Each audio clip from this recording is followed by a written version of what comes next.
normal lang po yan. Bakit? Ang duda is a feeling.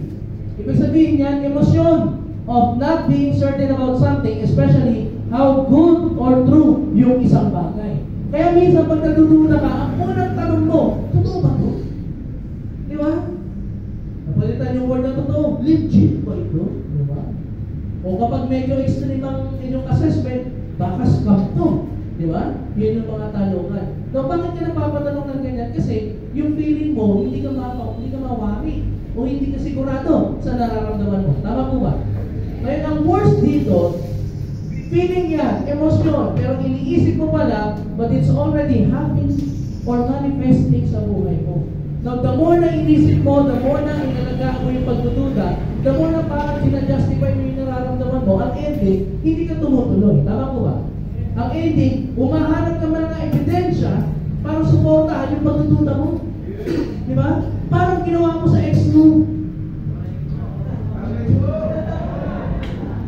Di ba? Nakakita ka ng picture na may babae, ano ang tinignan mo? Messages. Wala sa message? Text messages. Wala rin? Miss call. May nakita kayo bang naman? Sino to? Tinignan mo ngayon yung date ng picture. Tapos yung date ng tama. Parehas yung date. Ngayon, hinabakan. Kayo po ba siya? Saan nagsimula? Saan nagsimula? Duda. Diba? Emosyon. Pagdududa. Pag sinabing emosyon, mararamdaman mo. Ba't ka nakakaramdam ng pagdududa? Kasi tao mo. Diba? Nakaramdam ka ba ng selos? Oo. Wala ko yung label, nagselos ko. Arigo! Arigo! Sorry Sorry sa mga natamaan. Ikaw naman, ginawa pero. Yun daw kasi trending ngayon. Walang label, pero may selos. Diba? Ano kaya ang review? Mag-un.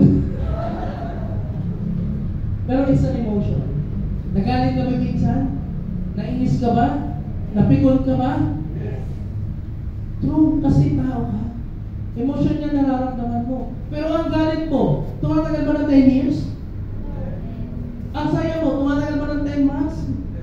Diba? Ganon din ang pagdududa. Minsan nararamdaman mo because you are not true about something. Pero kapag inalagaan mo, pag nire-enforce mo, sinong talo? Ikaw, hindi yung pinagdududa. Halimbawa, pinag-set ko yung negosyo sa'yo.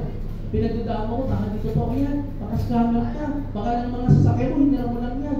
Lahat ng baka mo, baka mo, ngayon lumaki ka na. Baka ng baka. Diba? Kasi lahat ng opportunity dumaan, ayaw mong tanggapin. Lagi mong pinagdududahan. Ngayon, tama ba yun? Hindi. Kasi kung lagi ka nagdududa, tapos wala ka namang ginagamit, take mo pa yung may tinatake. Kasi ikaw na nagdududa kung wala kang ginagamit. Sino lang yung palagi nagdududa?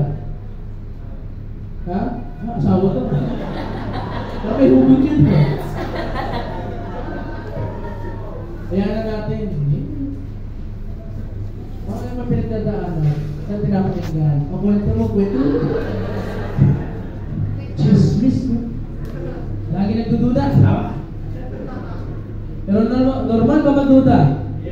Yes. Ang hindi normal, yung palagi ka nagdududa. Abnormal ka na. Bakit? Isipin mo yun. Anong ibang term kapag palagi ka nagdududa? Anong ibang terminology meron mo? Tawag doon, paranoid. Sino yung mga paranoid? Ang addict. Addict ka sa negosyo, pero hindi ka dapat maging paranoid. Bakit? Kasi yung pagdududa, dapat alam mo paano i-handle. Paano i-handle yan? Normal lang. Nagduda ka? Eh di kontrolin mo yung duda mo. Paano mo ito kayo maman dito? So after mga few seconds, tanongin mo yung duda mo. Eh paano ako yung maman? Diba? Paano mo ito ako makabili sa sakyan? Eh paano mo makabili ang dalawa? Diba? Huwag mo lang gagawin niya na may kasama ka, ha? Kasi gumawa ka talagang baliw. Ha? Basta pag nag-iisip ka ng negative, nagdududa ka na, questionin mo yung pagdududa mo. Bakit? Kapag hindi mo yung pangalan. Ilan ang pagkakataon na hindi mo ginawa kasi nagduda ka. Tapos kinuwento mo ngayon sa kaibigan mo. Negative din. Anong sabi? Oo nga, wag yan. Naghanap ka ng reinforcement, negative din.